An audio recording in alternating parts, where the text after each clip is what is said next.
Setelah beberapa waktu yang lalu kita mendapatkan suguhan tontonan melalui sebuah serial yang digarap oleh Joko Anwar, yaitu Nightmares and Daydreams, yang secara mengejutkan ternyata menimbulkan beragam tanggapan dan bahkan bukan hanya itu tapi juga memicu perbincangan tentang teori seputar serialnya. Kali ini kita akan mendapatkan suguhan yang baru dan kali ini dari genre yang berbeda, yaitu film action yang akan digarap oleh the one and only Timo Tjahjanto. Judul film ini sebenarnya sudah ditis beberapa bulan yang lalu yang berjudul The Shadows Trace. Kabar baik menaungi film ini karena akhirnya mendapatkan kesempatan untuk tayang perdana di Toronto International Film Festival. Akhirnya setelah menunggu cukup lama untuk mengetahui lebih banyak tentang proyek film yang satu ini, akhirnya dirilislah official teaser yang menampilkan sejumlah adegan serta beberapa petunjuk tentang apa sebenarnya yang ingin diceritakan oleh Timo Tjahjanto melalui film ini. Di sini saya bakal ngebantu kalian untuk mencari tahu sebenarnya ini film apa sih, seperti apa ceritanya, siapa aja karakter di dalamnya, dan apa yang melibatkan karakter tersebut dalam plotnya. So, universe, let's talk about it.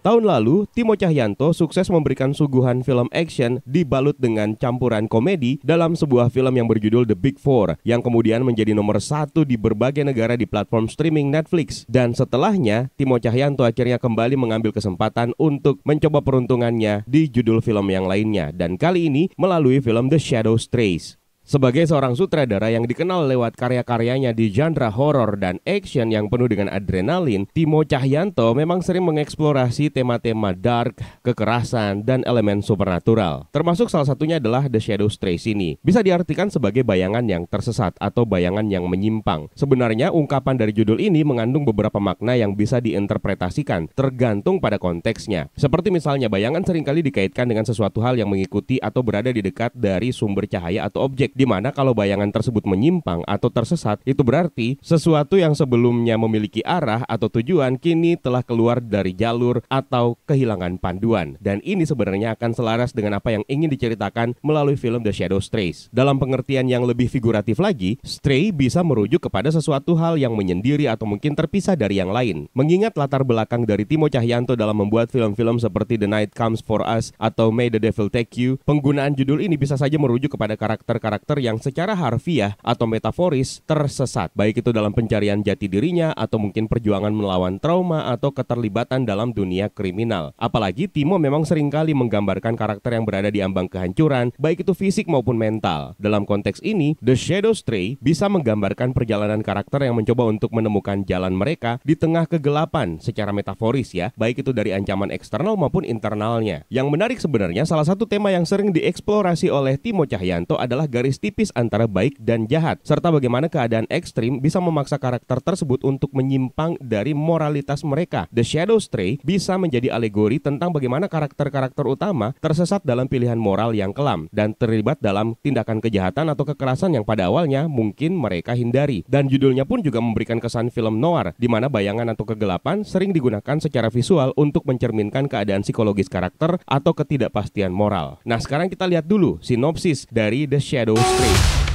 Ayo, menyelesaikan misi hingga tujuan.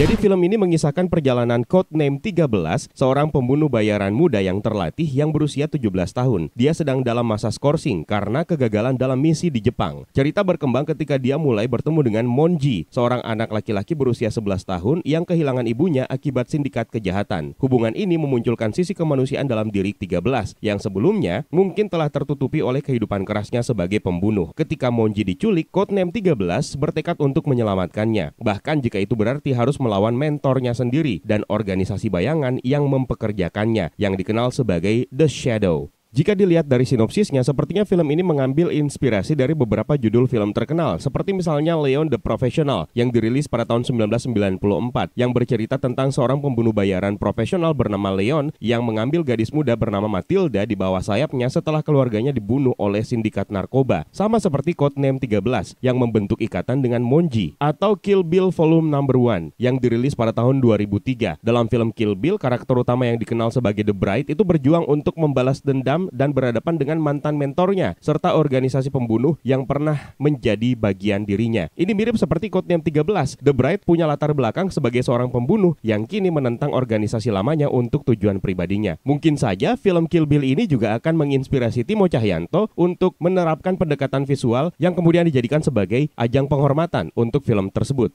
Berdasarkan sinopsis tadi, Codename 13 yang melawan organisasi The Shadow mencerminkan gagasan utama dari judul film The Shadow's Trace, yaitu bayangan, dalam hal ini adalah pembunuh bayaran yang beroperasi dalam bayang-bayang organisasi yang mulai menyimpang atau keluar dari jalurnya. Ini bisa diartikan bahwa Codename 13 yang mungkin sebelumnya mengikuti perintah tanpa pertanyaan, kini menemukan arah dan tujuan yang baru yang lebih berfokus kepada moralitas dan hubungan antar manusia. Konflik utama yang mungkin akan dihadapi oleh Codename 13 adalah antara loyalitasnya terhadap mentornya dan organisasi bayangan yang membesarkannya untuk melawan dorongan barunya untuk menyelamatkan Monji dan menentang kejahatan yang jauh lebih besar. Konflik ini bukan hanya melibatkan fisik tapi juga emosional dan moral yang mungkin akan dieksplorasi secara mendalam dalam film ini. Nama The Shadow sendiri memberikan kesan bahwa organisasi rahasia yang beroperasi di luar hukum dan moralitas konvensional sebagai figur otoritas yang memiliki kendali atas para pembunuh bayaran. The Shadow juga bisa dilihat sebagai metafora untuk pengaruh negatif atau kekuatan yang menyelubungi dan membimbing seseorang tanpa mereka sadari, sehingga seseorang bisa cukup berani untuk menyimpang dari pengaruh tersebut. Dan hubungan yang berkembang antara Codename 13 dan Monji adalah katalis utama bagi perubahan dalam diri Codename 13, yang menunjukkan bahwa bahkan mereka yang dilatih untuk membunuh dan tidak berperasaan bisa menemukan kembali sisi kemanusiaannya melalui hubungan dan ikatan emosional, dan ini diperlihatkan di sepanjang teaser.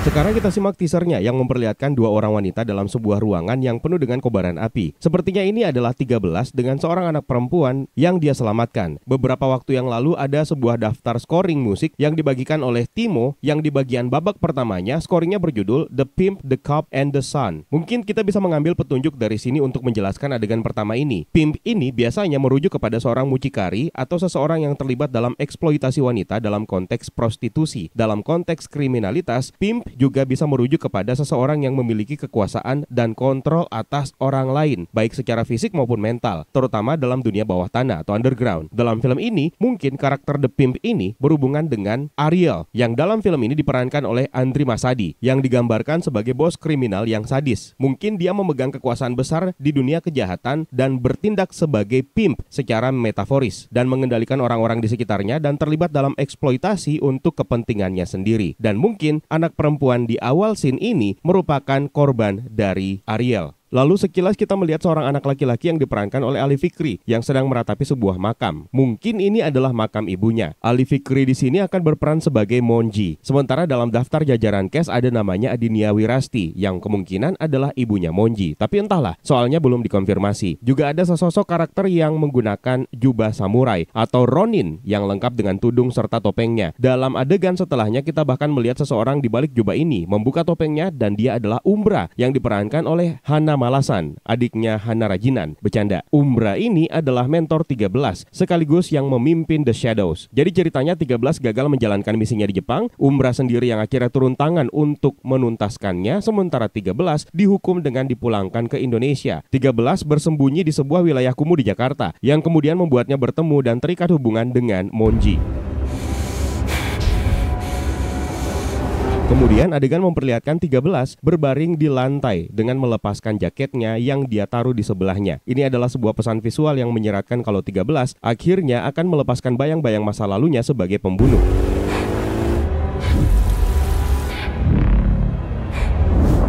Lalu ada juga karakter yang diperankan oleh Christo Immanuel. Masih belum diketahui nama karakternya, yang jelas ada satu adegan di mana dia berinteraksi dengan 13. Sebenarnya kakak siapa sih? Christo seringkali menjadi elemen hiburan komedi dalam filmnya Timo seperti di The Big Four. Jadi mungkin elemen tersebut juga akan dibawa ke dalam film ini. Meskipun adegan yang diperlihatkan di teaser adalah adegan yang penuh dengan drama. Kemudian ada sekelompok penjahat yang menggunakan topeng, yang salah satunya menggunakan topeng yang mengingatkan saya sama wajahnya Pak Haji Andre Taulani. Apakah cuma saya sendiri yang merasa seperti itu? Coba tulis di kolom komentar Mulyono. Dan yang terlihat memimpin mereka sepertinya adalah karakter yang diperankan oleh Tanta Ginting. Bisa jadi ini adalah sindikat kriminal yang dipimpin oleh Ariel tadi. Lalu kemudian ada adegan aksi yang memperlihatkan agen The Shadows di sebuah lokasi yang mirip seperti ruangan bergaya khas Jepang. Dan dalam daftar scoring yang dibagikan Timo tadi juga ada judul scoring Cabin Chambara. Chambara ini adalah istilah Jepang yang merujuk kepada genre film samurai atau aksi yang menonjolkan pertarungan dengan pedang. Sementara cabin menunjukkan lokasi yang bisa berupa tempat terpencil atau lokasi yang memiliki makna khusus dalam cerita ini. Jadi kemungkinan scoring tersebut akan terputar dalam adegan ini. Lalu kemudian kita bertemu dengan satu karakter yang diperankan oleh Adipati Dolken. Dia digambarkan sebagai seorang polisi korup yang mungkin memiliki hubungan rumit dengan dunia kriminal yang seharusnya dia lawan. Posisi ini menempatkannya di antara hukum dan kejahatan. Adipati Dolken akan memerankan karakter yang bernama Prasetyo yang terlihat dalam teaser sedang melihat sebuah berkas sambil menelpon seseorang, di mana dia berada di sebuah lokasi yang bernama Moon Rose. Dalam daftar scoring juga ada judul Moon Rose Anthem. Moon Rose sendiri bisa diindikasikan sebagai sebuah tempat atau konsep dengan nuansa misterius atau romantis atau mungkin sesuatu yang memiliki dua sisi, baik yang menyenangkan maupun yang gelap. Sama seperti markasnya The Penguin atau Oswald Cobblepot dalam film The Batman, di mana ada satu ruangan yang dikhususkan untuk publik secara umum, namun jika ditelisik lebih jauh lagi sebenarnya ada satu ruangan tersembunyi yang di dalamnya berisi aktivitas kejahatan. Dalam adegan lain juga memperlihatkan 13 akhirnya datang ke markas ini dan menghajar pasukan penjaga. Lalu ada satu adegan yang memperlihatkan pertarungan The Shadows dengan seorang pria Jepang menggunakan katana atau pedang yang mungkin merupakan rangkaian adegan masa lalu 13 sebagai agen The Shadows. Pria Jepang ini sepertinya diperankan oleh Hiroaki Kato. Sementara adegan setelahnya memperlihatkan 13 terdesak oleh seseorang yang bersiap untuk menyuntikkan sesuatu, mungkin obat bius untuk menenangkannya, yang jelas agak berlebihan kalau kita mengira itu adalah serum super soldier. 13. Juga ada adegan pertarungan antara 13 dengan seorang wanita yang secara samar terlihat seperti Taskia Namia di sebuah bar. Lalu beralih ke adegan ketika 13 berniat untuk membakar wajah seorang anak buah Ariel yang bertopeng. Bentar. Tiba-tiba saya teringat sesuatu. Ariel dengan topeng. Bukankah memang ada judul lagunya Noah atau Peter Pan yang berjudul Topeng? Tapi buka dulu topeng. Balik lagi ke adegan teaser tadi. Adegan ini mengingatkan saya terhadap salah satu adegan sequence dalam film The Raid Redemption. Lalu ada adegan ledakan di sebuah gudang yang merupakan markas kriminal ini dengan pasukan bertopengnya, dan ada seorang wanita yang terlihat menjadi tawanan atau sandera mereka. Untuk apa kamu ada di sini sekarang? Dan adegan terakhir, suara Umbra terdengar memberitahu 13 dengan mengatakan untuk apa kau ada di sini sekarang. Sebagai tambahan, dalam daftar scoring music ada sebuah petunjuk juga bahwa mereka akan terlibat dalam sebuah misi di Kamboja karena ada sebuah scoring musik yang berjudul The Cambodian Mission. Scoring ini menunjukkan bahwa plot mungkin akan membawa karakter ini keluar dari Indonesia menuju ke tempat baru dengan misi yang mungkin memiliki dampak besar terhadap alur ceritanya. Dan itu dia pembahasan singkat kita mengenai The Shadows Trace yang akan premier tanggal 17 Oktober hanya di Netflix. Berharap saja ada banyak petunjuk lain yang akan di-reveal jika official trailernya dirilis nanti. Mengingat kapasitas Timo Cahyanto sebagai sutradara yang memang lekat dengan genre horror action, maka wajar kalau kita memiliki ekspektasi yang tinggi terhadap film yang satu ini. Apalagi The Shadows Trace terpilih sebagai salah satu film dari Indonesia yang terputar di ajang Toronto International Film Festival. Sekedar untuk menambahkan informasi juga bahwa sekarang ini Timo Cahyanto sedang disibukkan dengan proyek terbarunya yang adalah sequel film Nobody, dan juga dia akan menjadi sutradara untuk film Train to Busan yang di-remake oleh Amerika. Kita tunggu saja seperti apa kiprah Timo Cahyanto di Hollywood. Kalau ada detail lain yang mungkin tidak kita bahas dan kalian ketahui, silahkan tambahkan di kolom komentar Mulyono. So, it's time for me to sign out. My name is Eka. Stay safe and until next time.